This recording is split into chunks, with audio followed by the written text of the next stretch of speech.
po jako akawuwo.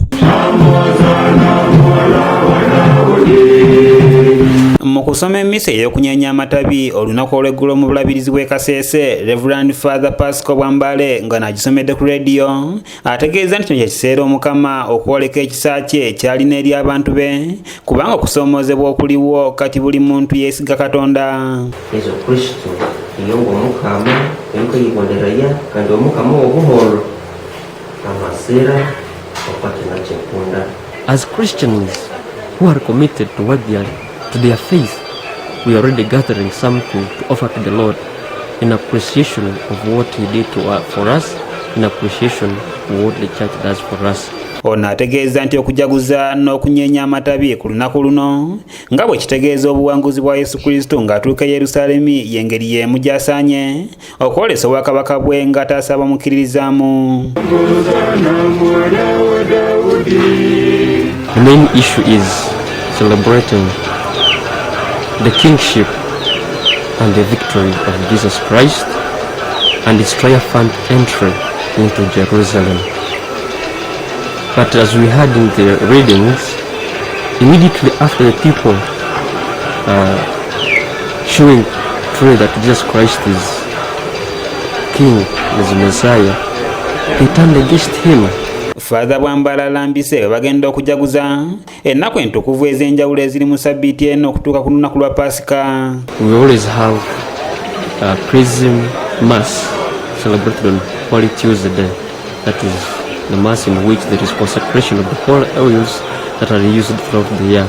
But we shall be having the Mass on the Monday, Thursday that we remember the day when Jesus Christ instituted the Eucharist and to be celebrated by the bishop here in the premises of Guide Radio. Then on Friday we shall have the Over the Cross to begin at 11 a.m. On Saturday to begin at 7 p.m. and to be celebrated by the bishop. Then we shall be having masses on Sunday. Mu ngeri y'emu, Reverend Sister Bira Serina awabudde abantu okugoberera ebiragiro by'omukulembeze w'eggwanga wabula bafuba okusabira ewaka sabiiti eno entukuvu. And we have to follow the president's resolutions that he has made. So the homes are now the churches. And I'm appealing to the public that in your home, I'm sure you're already celebrating the Palm Sunday. Since here in the studio, we have the 3 masses. So pray with your family in the church as you prepare yourself for the Holy Week. Ono atubuulidde ku mmisa eno gye basomye nga babadde basukka abantu 5 mu studio. We had just mass in the studio with around 5 people. And today's Palm Sunday, when we commemorate the day when Jesus Christ was received in Jerusalem in great glory.